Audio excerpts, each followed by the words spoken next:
faz bastante tempo já, né? O desenvolvimento mesmo, a vidência em si, a primeira visão que eu tive foi com 6 anos de idade.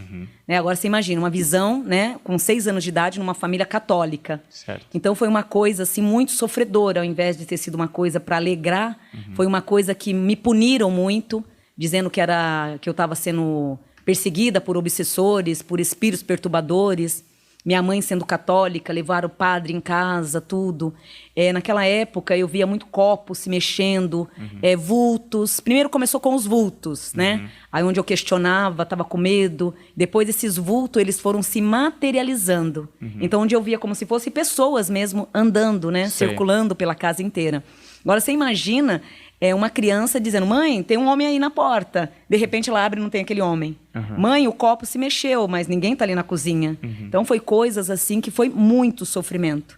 Aí, esse sofrimento foi dos 6 até os 12 anos de idade.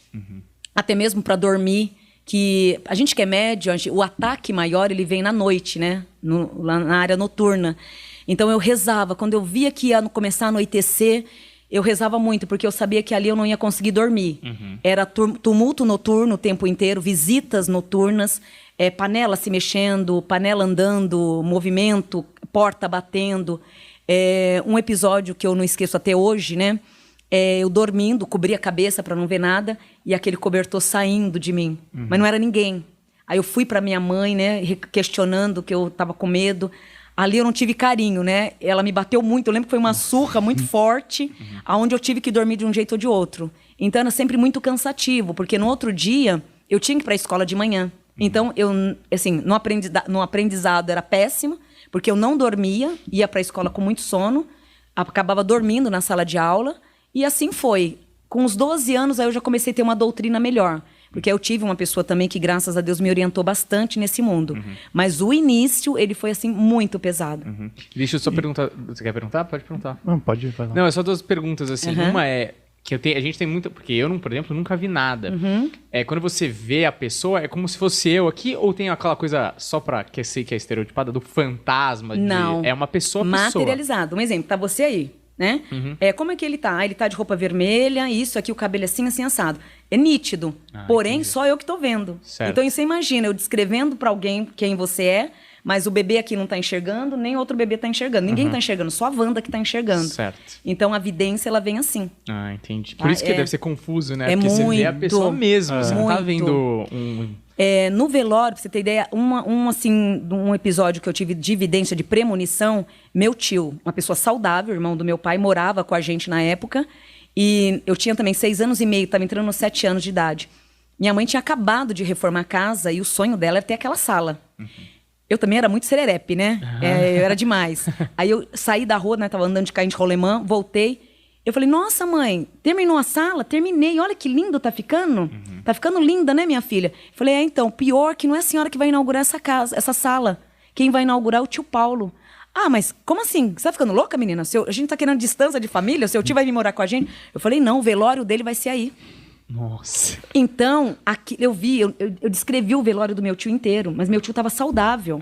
Depois de 6 meses, meu tio faleceu, de uma morte assim absurda, né? Ele saiu na rua, escorregou, bateu a cabeça no meio-fio, né? Sim, na guia. Na ali, guia. né? E ali deu uma morte assim instantânea. Naquela época não tinha velórios como hoje, né? Então velavam em casa. Então ele foi velado realmente na sala e do jeito que eu descrevi. Caramba. Ali ficou pior ainda a minha situação diante de família. Eu sou do demônio, né? Nossa, essa menina é do demônio. Então, assim, o que eu tive foi uma premonição. Então, isso ocorre. Tanto que eu vi a quantidade das pessoas, como ia ser. Eu narrei tudo. Tudo ali para minha mãe. Imagina você inaugurando uma casa e sabendo que ali não vai ser sua por enquanto, né? A inauguração vai ser de um velório.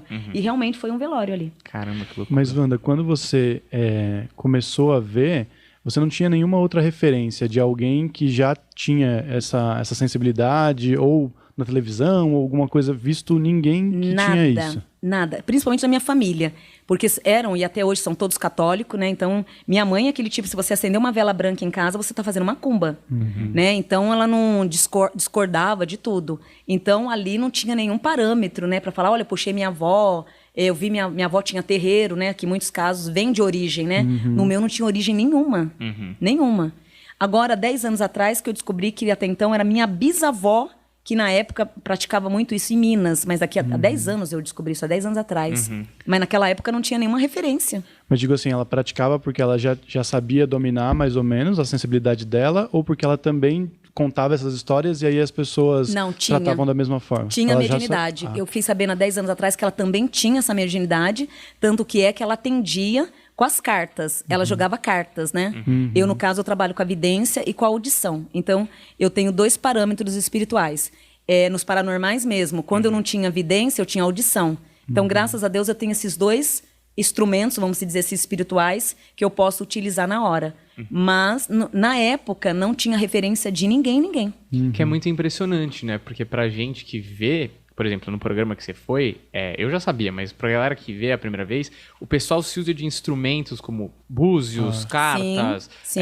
E outras coisas, e você não tem nada na mão. Não. Você fecha o olho ali... Agora você imagina quando eu cheguei ali, todos, né, com turbante, tudo, né? Aquela coisa, a Sandra Souza, ela tirava aquele monte de coisa, né? Hoje um beijo muito grande pra ela. Mas assim, ela tirava tanta coisa, ela falou assim, menina, você vai fazer o quê? Eu falei assim, eu vou participar também. Ela, mas o que você trouxe? Eu falei, não trouxe nada. Ué, você é médium? Deixa eu ver sua mão. Ai, menina, você é doida, você não tem nenhum instrumento? Eu falei, não, também não disse pra ela o que eu tinha, né? Aí, no decorrer, ela falou assim, mas você é louca, menina, eu quero saber o que você vai fazer aqui. Aí, no decorrer dos quadros, né, eles foram descobrindo. Na verdade, a equipe em si, eles descobriram que o meu dom na segundo dia de gravação. Porque no primeiro dia mesmo, até então, ninguém sabia o que eu estava fazendo ali. Ah, entendi. E não tem instrumento nenhum. E acho que isso impressiona mais do que tem instrumento, né? Porque você fala, é a pessoa que tá fazendo, Sim. não tem um jeito de descobrir, né? Uma técnica. É bom e não é, porque assim, imagina que nem nas gravações, eu já atendia, sua mãe é prova disso, eu tava na Vila Madalena, então eu saía de lá, já era 11h30 da noite, e eu ia pra Mogi, e tinha que sair de Mogi 3 horas para estar na gravação 6 horas.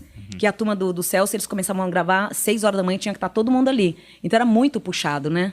Era tudo muito puxado. Então, de repente, se você tem um tarô, se você tem um búzio, você consegue ali, né, caminhar melhor. Agora, na vidência, Deus me livre e guarde, se você está com sono ou com cansaço muito grande, dificulta. Você pode ver que nos quadros ali, tem uma hora que entra a incorporação, porque eu fui usando técnicas espirituais que, graças a Deus, eu tenho e pude ali sobressair muito bem. Mas com o oráculo já seria bem mais fácil. Sim. Né? Então, teve que usar as técnicas mesmas ali. Mas aí, antes da gente entrar no programa, que eu acho que tem bastante coisa do programa, eu queria saber um pouco mais da sensibilidade mesmo. Por que algumas pessoas, elas precisam dos artefatos, artifícios, não sei como dizer o nome, até me desculpe se eu errar. Não, imagina, meu príncipe, tá certo. E sei lá, existem pessoas que não têm essa sensibilidade, mas podem buscar ou tem menos, mas através do baralho, através conseguem Exatamente, encontrar? tem menos, tem a sensibilidade, mas de um valor menos, né? Aí com o oráculo, com o tarô, então o tarô nada é que um estudo, né? Então ela vai ter o estudo do oráculo, que é o tarô, junto com um pouco de mediunidade que ela tem. Então ela necessita do tarô, né? Ou de um búzio, para ir encaminhando melhor. Então, todas as pessoas que têm que jogam búzio, o tarô ou runas, são pessoas que elas não são completas na mediunidade. Isso não significa que elas não têm dom. Elas têm o dom, né? Têm o dom, mas com menos vazão. Não com tanta vazão, com menos.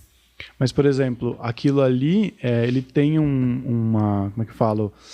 Ele tem Ele tem magia no elemento, ou o elemento é só uma alegoria que ela usa, por exemplo? Ela pode, por exemplo, eu consigo, utilizando a garrafa, ativar a minha sensibilidade, por exemplo. Isso acontece também? Acontece também. Porque nesse caso da garrafa, ela está usando o quê? Ela está jogando nessa garrafa a energia dela, que é a magia, o lado espiritual, a força da espiritualidade. Ela consegue fazer isso. Que nem no oráculo, né, nesses instrumentos, automaticamente, antes dela começar a utilizar, eles consagram ele. Então, antes de um tarô ser utilizado, ele vai ser consagrado primeiro.